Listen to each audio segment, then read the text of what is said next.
We remain steadfast in our commitment in delivering local news that matters, stories that inspire, enriching the lives of Filipinos in Central and Eastern Visayas, in the Philippines and across the globe. This is your GMA Regional TV, kapuso ng bawat Pilipino.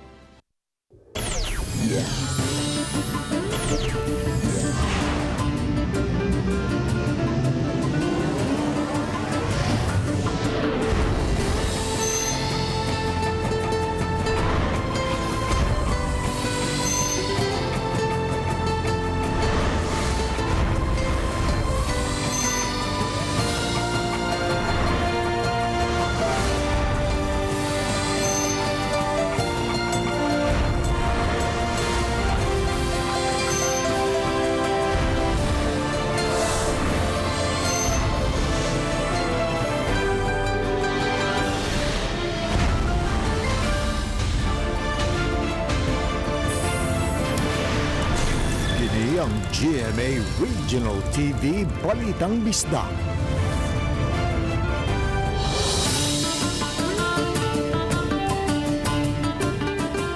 Mayong hapon na kining inyong GMA Regional TV Balitang Bisdak, ang bugtong kasaligan, kasandigan ug kadangpan sa mga Bisaya.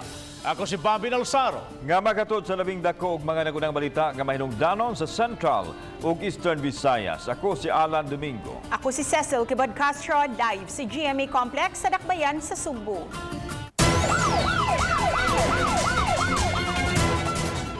Usa ka babaeng manikurista ang gipusil patay sud sa ilang Pinoy-anan sa pungtod na barangay Mambaling ning Dakbayan, Cebu pasado alas 9 kaganang buntag. Ang biktima giila nga usa ka Josephine Rolyon, 38 anyos, natugpa niadtong higayunan diyang gisud sa nagusarang suspitsado o gipusil hinungdan sa iyang hinanaling kamatayon. Suma sa ugangan nga dunay lalaki nagsulob og itong nga face mask ug naka-helmet ang kriminal. Misibato sab dayon kini human sa gihimong pagpamusil. Nasayran nga napriso na kaniadto ang biktima. Kansang bana ang naausab sa Cebu City Jail. Padayon ng investigasyon sa mga otoridad sa nahitabong krimen. Kalit sagsuod. Pagsuod niya, palit akong bitsin na ito. Kuan, buto na yun. Sapong kasundunggan kay... Kapila ka buto? Tulo. Sapong kasundunggan kay marang mabungkon sa rula. Dahinom kong surong itong tao. Di pag-ari na ko, di na nagsugat niya. Gitiyo na saan ka? Apil ka? Yung ko, noon sa di ka, sir. Suod sa di akong bana. Ikaw, apil sa ka? Si bana na akong taon, sir. Noon sa di ka. Gawas din siya. Miomolog Task Force ang Emergency Operation Center sa Dakbayan, Cebu nga sangunan unya pagmonitor sa tanang mga establisamento, pagsiguro nga mipatuman kini sa mga health protocols nuno sa susunod nga mga pagsaka sa kaso sa COVID-19 nga natala dinhi sa Dakbayan. Ania ang report. Gilangkuban ng task force sa 16 ka mga team nga mao'y tahasan sa monitoring sa strict compliance sa health protocol.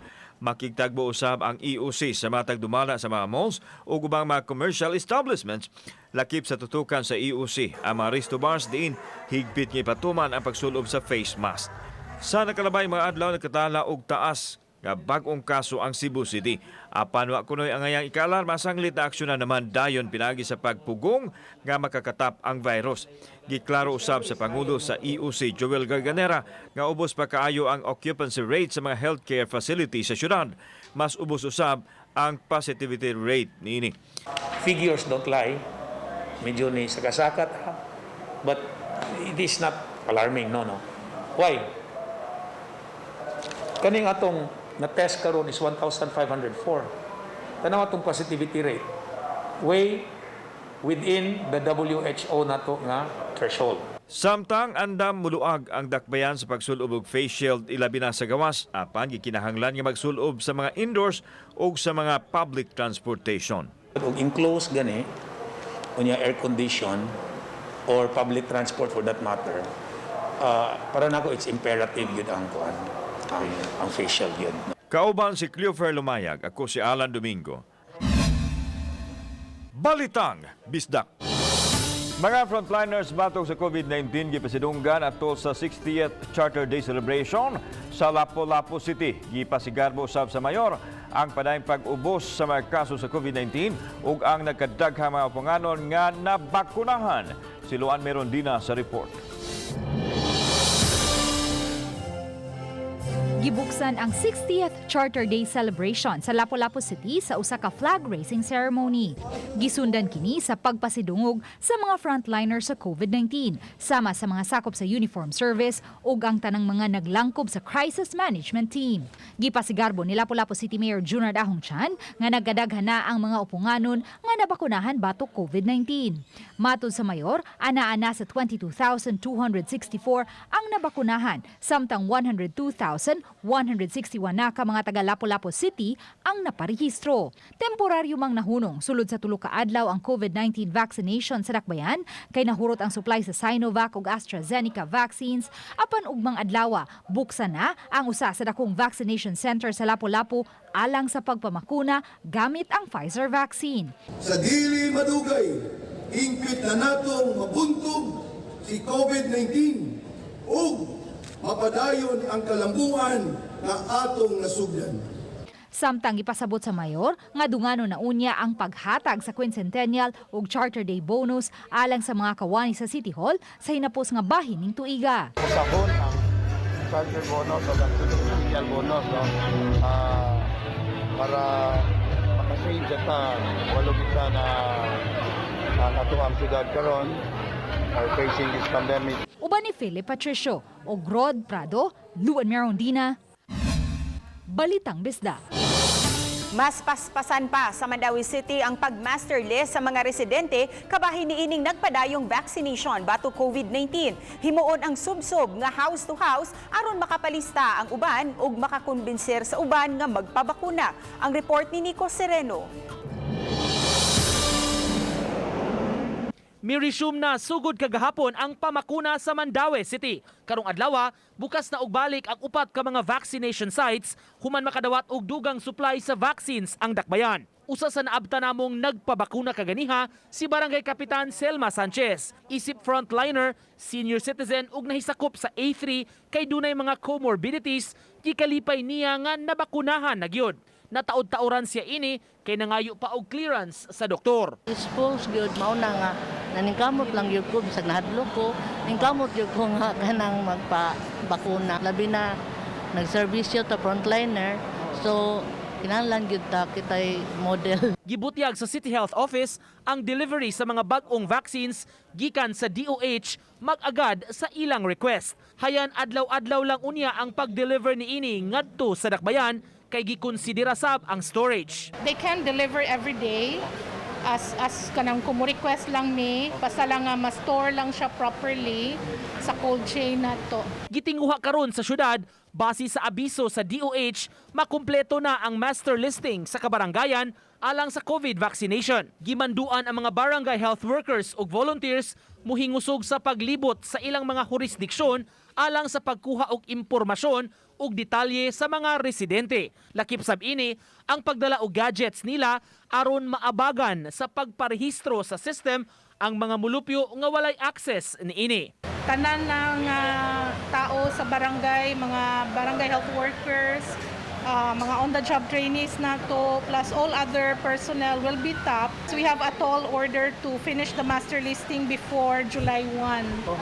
Okay, we know that daghan namang bakuna mo abot karon, so we should be ready with the list. Uban ni Godfrey Relien, Nico Sereno, Balitang Bisdak.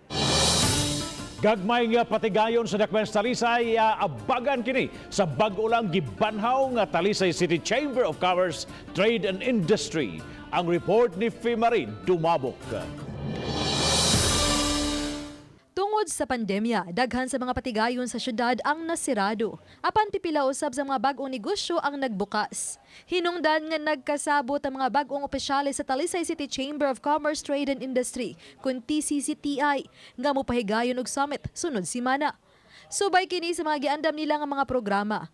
Gikan sa gagmay ngadto na sa dagkong negosyante ang buot nilang tagbuon. Gipasabot sa presidente sa TCCTI nga buot nila nga magtinabangay ang matag negosyante sa dakbayan sa Talisay imbis nga magkompetensya ay. Bahitabo diri sa atong Talisay economy is there should be harmony among the businesses, no? Daghan na naik mga kulang, daghan mga kailangan og connections, the right supplies, the right support. Dili lang ta maminaw sa taas kundi maminaw po ta in all different levels, small, medium and big. Mato sa Talisay City Treasurer's Office, adunay kapin sa 2,000 ka mga patigayon sa syudad. Hinuon gipasabot ni Velasco nga siguroon nila nga masunod gihapon ang health protocol. Sa pagkakaroon, si tinta pa lang sa mga negosyante ang nipadayag og kaandam nga motambong sa tigom. When we are in the chamber, makita nato ang mga oportunidad, makita nato ang mga kulang diri, and diha nato makita oy pwede man ita makanegosyo inani diri no kidaghan pa man ning kaayong kulang diri. Oba ni June Sulon. Ako si Marie Dumabok. Balitang Bisdak. Arestado sa ka-22 anyos nga culinary graduate sa Gimong Bypass Operation dito sa Tagbilaran City, Bohol. Sa mingaw nga iskinita sa Graham Avenue sa Barangay Puoy, gihimo ang pinalitay sa drugas. Wa masayon ang suspek nga pulis na diay ang iyang katransaksyon. Gidakop si John Randolph Amistoso sa Tagbilaran City Police Drug Enforcement Unit ug nagkuha gikan ni Amistoso ang mga pakiti sa ginudahang shabu nga nagbalor og 88,400 pesos. Matod sa kapulisan, duha ka semana nilang ipanidaan ang suspek human magkadawat og report kalabot sa iyang illegal nga kalihukan. Nagdumili ang suspek sa paghatag og pamahayag dihang gikuhaan sa iyang habig. Pasakahan siya og kasong kalapasan sa Republic Act 9165 o Comprehensive Dangerous Drugs Act of 2002. Wala ray nagpositibo sa dulan 80 ka mga force multiplier sa lungsod sa Minglanilla. Gipaubos sa surprise drug test sila. Gihimo kini sa Municipal Anti-Drug Abuse Council sa Minglanilla, pinanguluhan sa Minglanilla Police Station. Matud ni Noel Noe ang madak pokal nga pagsiguro kini nga way tigamitan og illegal nga drogas sa mga mutabang sa kapulisan diha sa Kahapsay ug Kalinaw. Ang atong programa dili lang para sa ato ang mga drug dependents, hasta sa atong workplace, sa atong munisipyo, sa atong kapulisan, kay kung kinsay nagpa-implementar sa atong kuan, sa atong balaod, kinahanglan magsugod dito ang paglimpyo.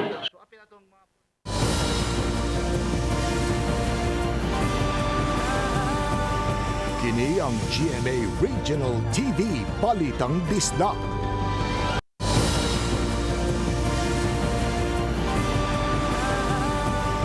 Kini ang GMA Regional TV Balitang Bisdak. Sa pagbalik na sa pagpamakuna sa dakbayan sa Talisay sa sunod semana, mga bakuna na sa Pfizer ang gamiton human maggamit ang nahibiling 200 ka dosis sa Sinovac karong adlaw. Adunay live report si Marie Dumabok. Fem. Sa di pa ka na mahitabo ba, ipaubos una sa pagbansay-bansay ang mga doktor o vaccinator sa Talisay City Health dinhi sa dakbayan sa Cebu ugma. Kiniaron pagkabisado kanila sa proseso sa paggamit sa pagpamakuna gamit na ang Pfizer. Subay niini, gitewas ang pagbakuna sa nabiling 200 doses sa Sinovac sa vaccination center sa Barangay San Roque karong adlaw. Ugma, parehong sirado ang Lagtang ug San Roque Vaccination Center. Pagpangandam sa pagpamakuna gamit ang Pfizer sugod karong Lunes. Ang dakbayan ang nakadawat og 7,000 doses sa Pfizer. Since ang Pfizer di maguna to ma-store nga bisag asa lang ba. So we want it nga ikuha na mo, hutdon na mo, dili na nato padugayon kay once nga makuha na to siya sa ultra low nga freezer, we can only put it in an ordinary rep for only 120 hours. Samtang nasusi na usab sa Talisay City Health Office ang ikatulong vaccination site sud sa usa ka mall sa Barangay Lawaan 1. Sa maong mall, mamahimo na ang mga kliyente nga naka-wheelchair. Mamahimo sab kining maka-accommodate og 800 ka mga tawo matag adlaw. Ang mga walk-in mamahimo ra usab nga makaparehistro sa may entrance sa mall. Buksan kini sunod semana. Napalang tayo gamay ng mga adjustments, ma'am, kaya medyo ang barriers ato pangikuan. The mall is still moving furniture, ilang mga products para maigo kita para safe for everybody, nya orderly. Samtang ni voluntaryo usab ang pipila ka mga doktor sa pribadong tambalanan sa pagtabang sa City Health diha sa vaccination area. Pagkakita nako last few days nga busy kay ang mga doctors sa Talisay. So hunahuna ko nga mutabang ko. Samtang nagkasabot ang Dakbayan ug Talisay City Chamber of Commerce, Trade and Industry nga mutanyag og mga diskwento sa mga baligyang produkto ug mga serbisyo sa mga nakapabakuna na aron pagdasig sa mga Talisaynon nga magpabakuna. Kasagaran niini 500 pesos og 20% nga diskwento. Sa katong nakabakuna, it is our own way of saying thank you for doing your job, no? For doing your job na to make this city safe. Bob, ang Talisay City Health ang nakatala na og 6,896 ka mga nakapabakuna na. Samtang dulan usab sa 26 milang na master listed sa mga gusto nang magpabakuna sa Dakbayan sa Talisay. Bob? Salamat, Fi Marie Dumabok sa imong live report.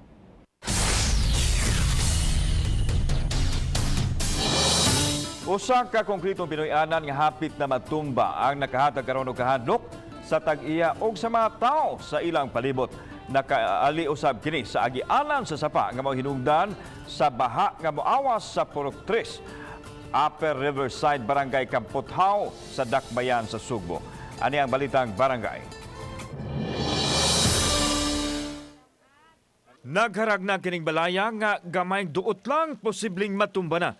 Makita ang gabok nga foundation ini nang liki na mahaligi o ang luna nga gibarugan ini. Gamayng tulak lang siguro sa pwersa sa kinayahan, sigurado matumba na ni sa hingpit kining naasong Pinoy-anan. Apan ato makita mas grabe di nga problema kay kining naasong istruktura naka-encroach na sa sapa. Kung ugaling matumba na ni, sigurado wa nay kaagian sa tubig, ang resulta ang baha moawas dinhi sa ilahang komunidad. Gani ang bay sa balay nag-alina halos katunga sa sapa nga siguradong makapagrabi sa sitwasyon kung adunay baha. Nadaot na ang madapat sa sulod ug sa gawas busa nakahukom na ang tag-iya nga bakantihan kini. Pila na kabulan nila bay wa gihapon. Mo na mangayo na lami og tabang. Kung kisa may hinaot nga makatabang na mo nga konsihal, hinaot nga masulbad niya mo problema dere. Matod ni Amor Gonzales, anak sa tag-iya, nga Oktubre pa nagharag na ang ilang balay tungod sa grabing baha. Nakapasamot ang nasinating pagbaha sa miaging weekend. Nabalaka ang tag-iya, di lang sa ilang safety kundi sa ilang mga silingan kay sila man ang mabasol, simba ko matumba ang ilang balay. Nataho na kuno nila sa mahingtungdang opisyal apan, wa pa may aksyon busa gipadangat nila sa Balitang Bisdak sa pamasin nga masolusyonan. Ingon usab nini ang panawagan sa ubang mga mulupyo. Gusto na namo maguba kay mahadlok mig unsay mahitabo, petag nay maglinog o mubaha na pagbalik. Loy kay ang mulupyo dere sila'y mapiktuhan. Kamo say mapaninglan? Oh, kami say ang amo ang kaan. Okay. Mabliman. Maaksyonan unta dayon ning mabakbak ning balay diri nga kuan. Kay delikado kayo nami daghan bata diya sa mua. Kung matumba na, dili lang usaw ka duha ka pamilya mabiktima. So kaning daplin sa kapa hurot gyud ni ka biktima. Gidangop namo kang Konsehal Jerry Guardo ang problema ug mipasalig kini nga aksyonan dayon ug mga adlaw. Dili na kay na lisod on our part kay we already had a consent from the owner.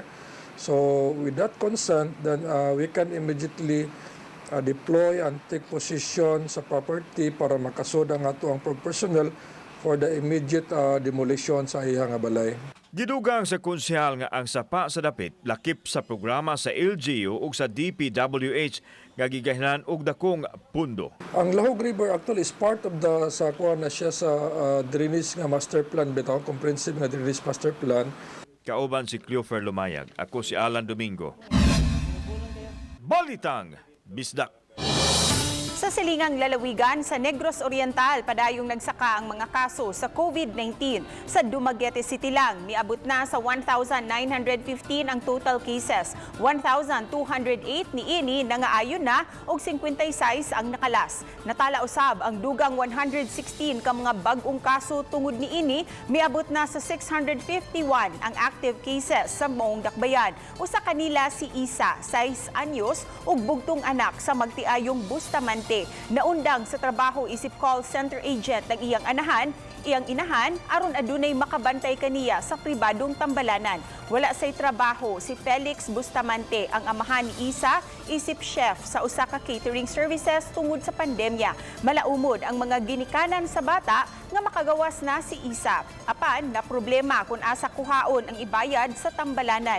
Busa karon pa lang nanuktok na sila sa adunay malumo nga kasing-kasing alang ug sa mga gustong mutabang palihog lang pagkontak kang Felix Bustamante sa numero 0967-735-4434. Ano ko na mong kalibutan, makita ka sa gibatis mong anak ay nga sa kabata, pagkain ni mamaya, kasi natin siya ginanang sakit.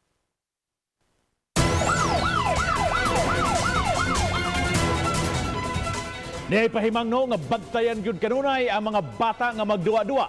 Anay usa ka 6 anyos nga batang lalaki ang natusok ang kamot dapit sa pulso sa talinis nga dapit sa gate sa usa ka Pinoy-anan sa barangay Tipadilla ning Dakbayan sa Sugbo. Nahitabo kini samtang nagduwa-duwa kuno ang maong nga bata, dali kini gitabang sa mga sakop sa disaster office ug gida ngadto sa tambalanan. Face shield required ba yun o mamahimong dili na sulobon?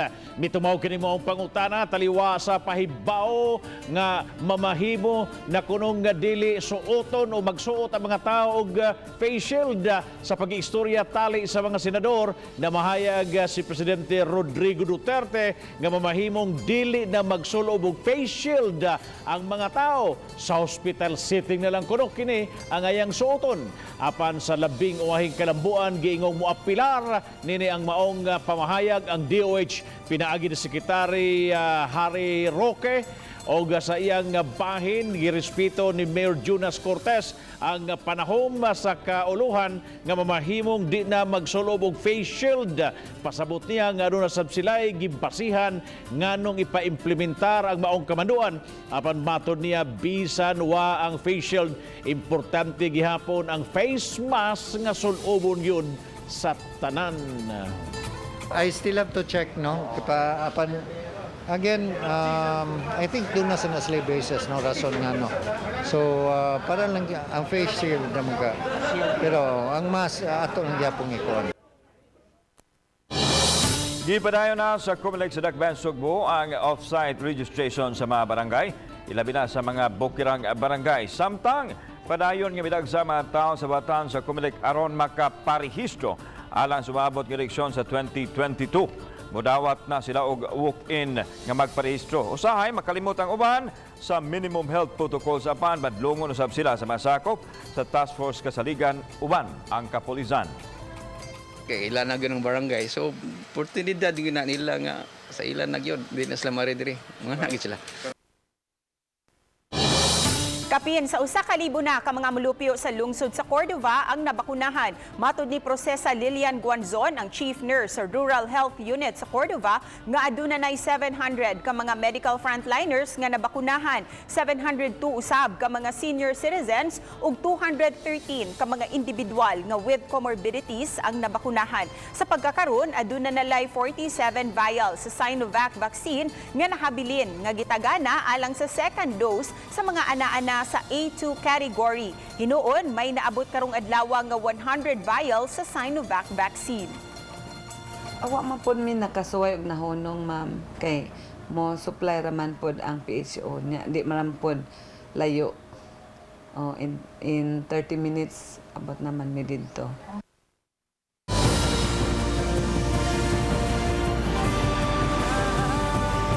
Kini ang GMA Regional TV Balitang Bisdak.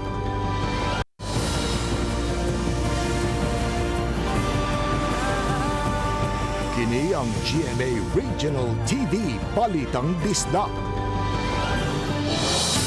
Milingkod na sugod karong adlaw ang bagong hipi sa Mandawi City Police Office.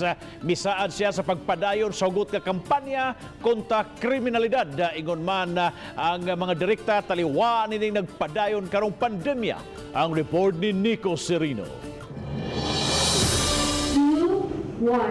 Unang gihimo ang inaugurasyon ug blessing sa bagong building sa Mandawi City Police Office. Gitawag na karon ang headquarters nga Camp Demetrio Cortez. 16 million pesos ang gigasto sa PNP pagtukod sa building sa luna nga iya sa city government. Human niini gisunod ang turnover of command. Gipasidunggan ang outgoing City Director Colonel Jonathan Abella sa iyang serbisyo sulod sa moabot 2 ka tuig. Porma sab siyang giila nga adopted son of Mandawi. An opportunity to lead the dedicated and devoted men and women of Mandawi City Police Office. It is our dedication that we were awarded as the best city police office and best city mobile force for the entire Region 7 during the 119th Police Service Anniversary. Mihulip kang Abella sa katungdanan ang iyang classmate nga si Police Colonel Roland Bulalakaw. Ipasalig niini ipadayon ang hugot nga kampanya kontra kriminalidad ug pag-engage sa lain-laing sektor aron makabot ang katuyuan sa PNP. Focus on the programs of our Chief Philippine National Police, kay Chief PNP Gilor. So yung kanyang priority programs will be fully implemented here in Mandawi. And of course, the command initiatives of our Regional Director, Police Brigadier General Ronnie Montejo, and the vision, fulfillment of the vision that was started by our mayor. This may be a new post, but like his previous assignments, he has thrown in great effort and zest to attain excellence. Sa iyang bahin gisaad sab sa mayor ang padayon nga suporta sa city government ngadto sa kapulisan pag-abag sa ilang mga gikinahanglan. Nasugdan ni Colonel Abella nga mapadayon niya ang hugot kayong pagkuhan sa peace and order kay ang kanigong kalinaw mao gini barometro sa mga negosyante bitaw. Mao gini tan-awon og peaceful bang sa kalugar before they will invest. Uban ni Godfrey Relien, Nico Sereno, Balitang Bisdak.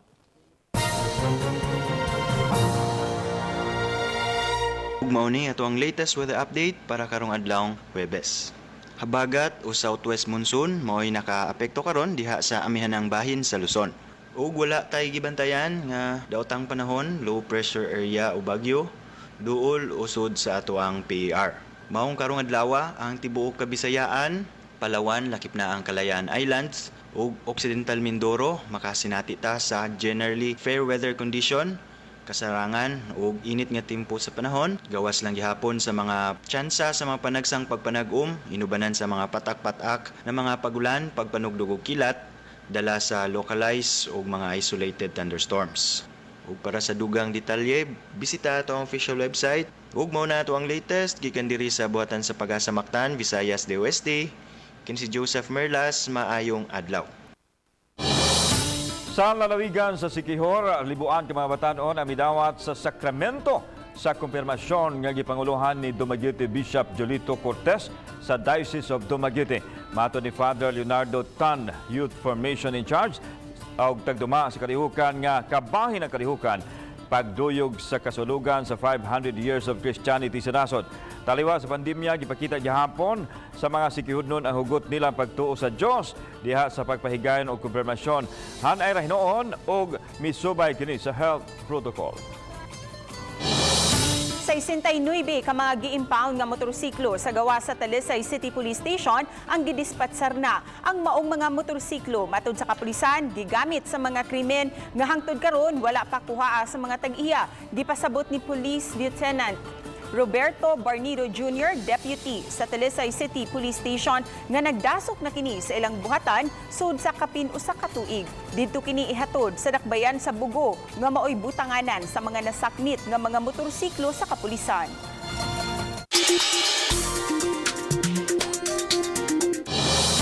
O sa kabutang ding nasangit sa pukot sa mga mananagat nga taga-barangay Maribago, dakbayan sa Lapu-Lapu. Himsog rehinoon kini o gibuhian sa pagbalik ngadto sa laod. Siluan Mirondina sa report. Sa post ni Simplicio Hilig, makitang daw nagkaguliyang ang mga mananagat sa barangay Maribago dihang nagbirada na sila sa ilang pukot niadtong Martes sa udto. Matod ni Hilig, wa magdahom ang mga mananagat nga naapil og kasud sa pukot ang usa ka butanding. Ako tong giduol ang taga pambot nga luyo nga pwede nyong hipuson ang usa ka panyo sa pukot para makagawas ang butanding. So daghan pa mong kayong isda, sir, mo pa may pagka pukot sa mga isda, so makagawas po ang mga pilon. Hinuon human sa usa ka oras ug nakuha na sa mga mananagat ang mga isdang barilis na pagawas ra sa pukot ang butanding ug nakalangoy ra kini balik sa laod. Nagtuo ang mga mananagat ug mga divers dinhi sa barangay Maribago nga posibleng anaa pa sa kadagatan sa dakbayan sa Lapu-Lapu ang maong butanding. Tungod kay pipila ka adlaw nasigpatan na nila kini sa barangay Agos. Usa sa mga scuba diving instructor sa dapit, mibutyag nga sukad niya itong hinungatungang bahin sa tuig 2020. May nasigpatan na silang mga butanding sa kadagatan sa dakbayan sa Lapu-Lapu. Dire ra sa Blue Waters at bang sa mga tagsahay maabot sila dito sa kanang Mundo Island. Tagsahay pud sa Tambuli. Magtuyok-tuyok raman na siya, hapon buntag naara na siya permi. Ang scuba diver nga si Josephus Guades nakakuha usab og video sa usa ka butanding nga ilang nasigpatan sa may barangay Maribago niadtong milabay Domingo. Nagduda ang mga divers sa dapit nga posibleng ang mga butanding kini sa uslob. Akong nakitaan sa butanding nga naa siya'y murag naputol ang iyang silik sa kaning iyang ibabaw. Pero ayaw na wala na murag di balik kani butanding sa Picas side unya wa na siguro pagkaon mo nang naanri na dire. Uban ni Philip Patricio o Rod Prado, Ania Rondina, Balitang Bisdak. Mga kapuso, nagsugod ni atong May 8 ang Kapuso Bigay Premyo Panalo. 8 million worth of prizes ang ipanghatag sa palarang mga mudaog matag adlaw, simana og grand draws. Aron makaapil, timan ilang ang BPP. Palit sa unsaman nga mga participating brands. Ipada ang entries, apil ang inyong contact details sa Dropbox og atangi ang raffle draws. Promo period May 8 hangtod July 16, 2021. Magbantay lang sa fake news o scam text mga kapuso ug tutok lang si GMA o bisitaha ang facebook.com/GMA promos alang sa mga dugang detalye ug announcements.